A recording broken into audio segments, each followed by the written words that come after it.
तो चलिए शुरू करते हैं। आज हम बौद्ध धर्म के बारे में पढ़ते हैं, जिससे एसएससी हर बार एग्ज़ाम में क्वेश्चन पूछती है। तो चलिए वीडियो ज़्यादा लंबी न करते हुए शुरू करते हैं। बौद्ध धर्म के संस्थापक गौतम बुद्ध थे। कौन थे? गौतम बुद्ध। इन्हें एशिया के ज्योतिपुंज यानी लाइट ऑफ एशिया कहा जाता है। इनका जन्म 563 ईसा पूर्व में कपिलवस्तु के लुम्बिनी नामक स्थान पर हुआ था। इनका जन्म 563 ईसा पूर्व में कपिलवस्तु के लुम्बिनी नामक स्थान पर हुआ था।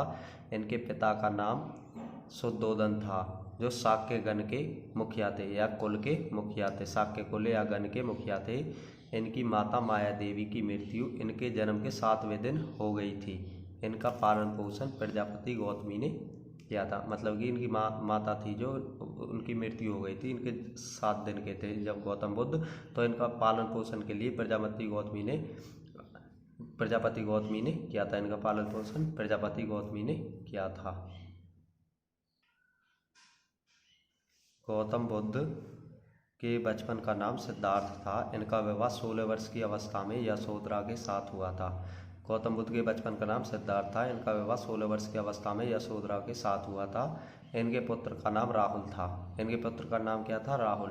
जब वे कपिलवस्तु की सैर पर निकले तो उन्होंने बूढ़ा व्यक्ति, बीमार व्यक्ति, शव तथा सन्यासी को देखा, जिससे उनका मन विचलित हो गया। सिद्धार्थ ने लोगों के दुखों को दूर करने का निश्चय लेते हुए 29 वर्ष की आयु में गृह त्याग किया, जिसे बौद्ध धर्म में महाविनिष्क्रमण कहा जाता है। एसएससी में क्वेश्चन पूछ लिया जाता है कि महात्मा बुद्ध की गृह त्याग की घटना को क्या कहते हैं? तो ऑप्शन में महाविनिष्क्रमण लगा देना है।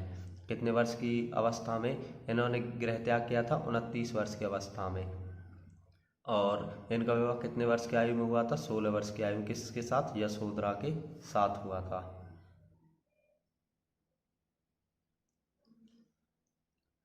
7 वर्ष तक वे ज्ञान की खोज में इधर उधर भटकने के बाद सर्वप्रथम वैशाली के समीप अलार कलाम तथा रुद्र करामपुत्र नामक 2 गुरुओं से शिक्षा ली। एसएससी में क्वेश्चन पूछ लिया जाता है कि महात्मा बुद्ध के गुरु का क्या नाम था? अलार कलाम। और अलार कलाम है, ये सांख्य दर्शन से संबंधित है। तथा रुद्र करामपुत्र, ये भी कौन थे? ये महात्मा बुद्ध के 2 गुरु थे। अलार कलाम सांख्य संप्रदाय के अनुयायी थे।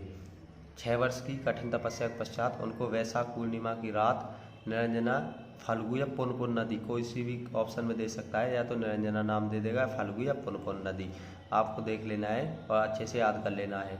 पुनपुन नदी के किनारे पीपल के वृक्ष के नीचे ज्ञान की प्राप्ति हुई। तो और हमने आपको पिछली वीडियो में बताया था कि उनको जैन धर्म में ज्ञान को कैवल्य कहा गया है, यानी कैवल्य प्राप्ति। तो यहाँ पर महात्मा बुद्ध को ज्ञान की प्राप्ति किस नदी के किनारे हुई थी? फल्गु, पुनपुन या निरंजना नदी के किनारे हुई थी। उन्होंने अपना प्रथम उपदेश सारनाथ में दिया, जिसे बौद्ध ग्रंथों में धर्म चक्र परिवर्तन नाम से जाना जाता है। एसएससी पूछती है कि महात्मा बुद्ध के पहले उपदेश को, यानी प्रथम उपदेश को क्या कहा जाता है? धर्म चक्र परिवर्तन। महात्मा बुद्ध ने तपस्सु एवं कालकी नामक 2 शूद्रों को बौद्ध धर्म का सर्वप्रथम अनुयायी बनाया।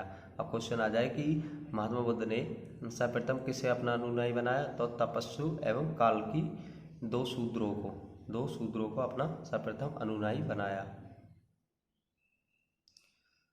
बुद्ध ने सर्वाधिक उपदेश श्रावस्ती में दिए। बौद्ध धर्म का सबसे ज़्यादा प्रचार कौशल राज्य में हुआ। बुद्ध के 5 प्रिय शिष्य थे: अनिरुद्ध, आनंद उपाली, सारिपुत्र और मौद्र गल्यायन।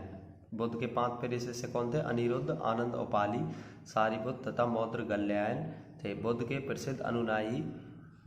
जो प्रसिद्ध अनुयायी थे वे कौन थे? प्रसिद्ध अनुयायी शासक बिंबिसार, प्रसेनजित तथा उदयन थे। बुद्ध अपना प्रचार करते हुए मल्लों की राजधानी पावा पहुँचे, जहाँ वे एक लोहार की आम्रवाटिका में ठहरे। उसने बुद्ध को खाने में कुछ दे दिया, जिससे उन्हें रक्त तीसार हो गया और भयानक पीड़ा उत्पन्न हुई।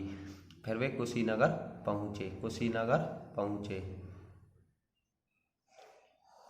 वहाँ 483 ईसा पूर्व में 80 वर्ष की अवस्था में उन्होंने शरीर त्याग दिया, यानी कि निर्वाण प्राप्त कर लिया। इसे बौद्ध ग्रंथों में महापरिनिर्वाण कहा जाता है। अब क्वेश्चन आ जाए कि महात्मा बुद्ध के निर्वाण क्या कहा जाता है? मृत्यु को महापरिनिर्वाण कहा जाता है। बौद्ध धर्म के त्रिरत्न है बुद्ध, धम्म और संघ। बौद्ध धर्म के कितने रत्न? त्रिरत्न। कौन कौन से हैं वो? बुद्ध, धम्म तथा संघ। बौद्ध भिक्षुओं के निवास स्थान को विहार तथा पूजा स्थल को चैत्य कहा जाता है। बौद्ध धर्म के त्रिरत्न है बुद्ध, धम्म तथा संघ। बौद्ध भिक्षुओं के निवास स्थान को विहार तथा पूजा स्थल को चैत्य कहा जाता है।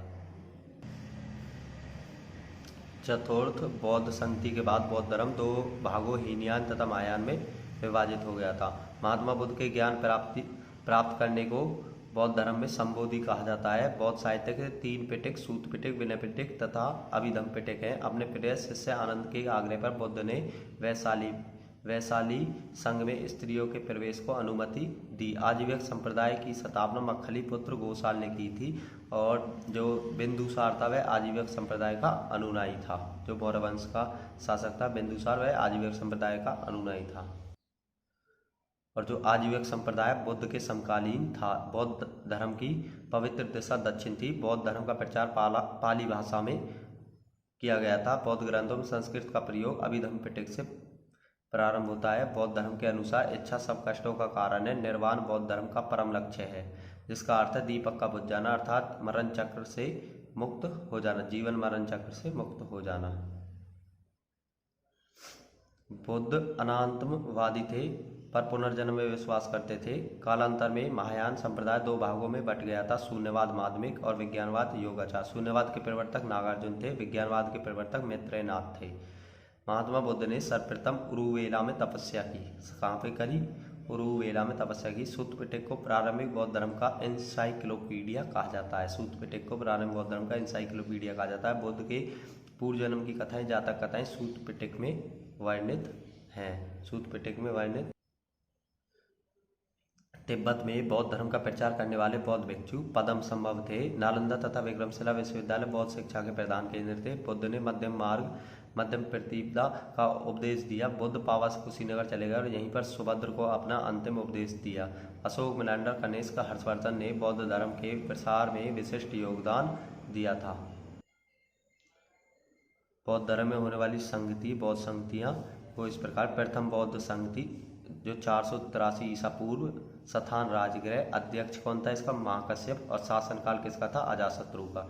दूसरी बौद्ध संगति 383 ईसा पूर्व, वैशाली शावक मीर अध्यक्ष था और कालाशोक शासनकाल था। तृतीय बौद्ध संगति 255 ईसा पूर्व, पाटलिपुत्र मोगलीपुत्तेश अशोक शासनकाल में हुई थी। चतुर्थ बौद्ध संगति प्रथम शताब्दी, कुंडलवन वसुमित्र कनिष्क के शासनकाल में हुई थी। कनिष्क के शासनकाल में हुई थी। तो चलिए इसे याद कैसे करेंगे, स्थान को याद कैसे करेंगे? RVPK यानी कि राजगृह, वैशाली, पाटलिपुत्र और कुंडलवन। RVPK याद कर लो स्थान का, राजगृह, वैशाली, पाटलिपुत्र और कुंडलवन, ये रहा।